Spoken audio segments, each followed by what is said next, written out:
এটা একটি নতুন একদম রেসিপি আপনাদের সঙ্গে আমি শেয়ার করলাম। দেখুন, দেখতে যতটাই সুন্দর আর খেতে কিন্তু একদম টেস্টি। আর এটা হচ্ছে শুকনো শুকনো গাঁঠি কচুর রেসিপি আমি আপনাদের সঙ্গে শেয়ার করেছি আমচুর পাউডার দিয়ে। তাহলে পুরো ভিডিওটাতে দেখে নেওয়া যাক কেমনভাবে আমি বানিয়েছি গাঁঠি কচুর রেসিপিটা।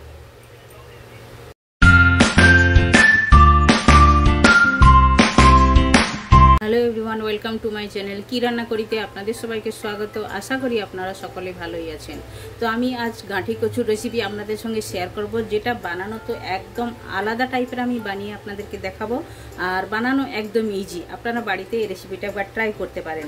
যারা কচু কোনোদিন খেতে চায় না তারাও চেটে পুটে খাবে। তাহলে চলুন রেসিপিটা শুরু করা যাক। তো আমি নিয়েছি কমসে কম 300 গ্রামেরও বেশি কচু হবে। গাঁঠি কচুটাকে আমি কুকারে দুটো সিটি লাগিয়ে নিয়ে নিয়েছি, 2 থেকে 3টে সিটি লাগিয়ে নিয়েছি। নিয়ে ছালটা এভাবে ছাড়িয়ে নিয়েছি। আর এটাতে যে যে মশলা লাগছে ওগুলোও আমি দেখিয়ে দিচ্ছি। আমি রসুনের কোয়া নিয়েছি এভাবে থেতো করে 10 থেকে 12টি, আর 3টি কাঁচা লঙ্কা এভাবে কেটে নিয়েছি, আমচুর পাউডার নিয়েছি, একটু টমেটো নিয়েছি কাটিং করে, পেঁয়াজ নিয়েছি। আর শুকনো মশলার মধ্যে তো বেসিক মশলা লাগবে, ধনে গুঁড়ো, জিরে গুঁড়ো আর একটু গরম মশলা লাগবে। বাস এতটাই মশলা লাগবে। এখন আমি কি করব, এই যে গাঁঠি কচুটা আমি নিয়েছি, গাঁঠি কচুটা একটা বাটির সাহায্যে এটা একটু থেতলে নেবো। এভাবে করে একটু চাপটা করে, এভাবে করে প্রেস দিলে এটা চাপটা হয়ে যাবে। এভাবে করে নিলে তাহলে এর ভেতরে এই লবণ হলুদ ভালোভাবে যাবে। দেখুন এভাবে করে চাপটা করে নিতে হবে। এই যে দেখুন এভাবে করে। তাহলে চলুন এভাবে করে সবগুলো আমি করে নিই। তো এখন আমি গাঁঠি কচুগুলো এইভাবে চাপটা করে নিয়েছি। আর একটা প্যান বসিয়ে দিয়েছি, প্যানের মধ্যে অয়েল দিয়ে দেবো। আমি তেলটা দিয়ে দিলাম, দিয়ে একটু নাড়াচাড়া করে দেবো এভাবে। আর তেলটা একটু ভালোভাবে গরম হওয়ার জন্য অপেক্ষা করব। তো তেলটা আমার গরম হয়ে গেছে। এখন কচুগুলো এভাবে দিয়ে দেবো, দিয়ে ফ্রাই করে নেবো ভালো করে।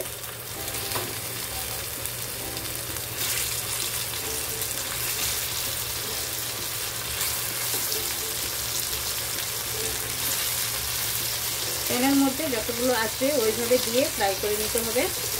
আর এইটার মধ্যে দিয়ে দেবো আমি লবণ আর হলুদ। তাহলে এখন দিলে ভেতর পর্যন্ত লবণ হলুদটা যাবে ভালোভাবে। এভাবে হাতের সাহায্যে ছড়িয়ে দিলাম।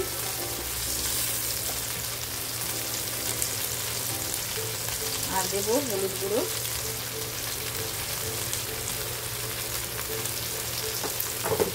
আর গ্যাসের ফ্লেমটা একটু স্লো করে ভেজে নিতে হবে ভালো করে। তো এভাবেই লাল লাল করে ভেজে নিতে হবে ভালো করে। তাহলে সবগুলো ভেজে নিয়ে ফিরে আসছি। তো সব কচুগুলো ফ্রাই করে নিয়েছি। এখন দিয়ে দেবো 1 চটকি জিরা আর থেতো করা রসুন দিয়ে দিলাম। দিয়ে একটু ভালো করে সতে করে নিতে হবে। ভাজা ভাজা গন্ধটা আসা চাই, ততটা পর্যন্ত ভাজতে হবে রসুনটাকে। আর গ্যাসের ফ্লেমটা মিডিয়ামতে রাখতে হবে। তো দেখুন রসুনের কালারটা ধীরে ধীরে চেঞ্জ হয়ে গেছে। আর জিরাটাও আমার ভাজা হয়ে গেছে। দেখুন ভালোভাবে হয়ে গেছে, খুবই সুন্দর একটা খুশবু আসছে। এখন দিয়ে দেবো কুচনো পেঁয়াজ, কুচিয়ে দিয়ে রেখেছি। একটি সাইজের আমি পেঁয়াজ দিয়েছি, একটি বড় সাইজের পেঁয়াজ দিয়ে সবগুলো মিশিয়ে পেঁয়াজটাও ব্রাউন করে ভেজে নিতে হবে। তো দিয়ে দেবো 3টে কাঁচা লঙ্কা কাটিয়ে রেখেছিলাম, ওটাও দিয়ে দিলাম। আর দেবো কেটে রাখা টমেটো অ্যাড করে দিলাম। একটি আমি ছোট সাইজেরই নিয়েছি, খুব বড় নিই না টমেটোটা। টমেটোটাও এভাবে ভেজে নেব। আর এই ভাজাতে আমি অ্যাড করে দেবো স্বাদ মতো লবণ। পেঁয়াজটার মতোই লবণ দেবো, কচুতে তো লবণ দিয়েছি আগে। পেঁয়াজের মতো লবণ দিলাম, দিয়ে ভালো করে নাড়াচাড়া করে একদম সুন্দরভাবে কষিয়ে নেবো এটাকে। তো হালকা হালকা সফট হয়ে গেছে। এখন দিয়ে দেবো আধা চামচের মতো লঙ্কা গুঁড়ো দিলাম। আর 1 চুটকি হলুদ গুঁড়ো দেবো, যা বেশি নয়, একটু দিলাম।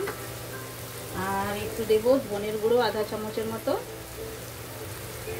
দিয়ে দিলাম।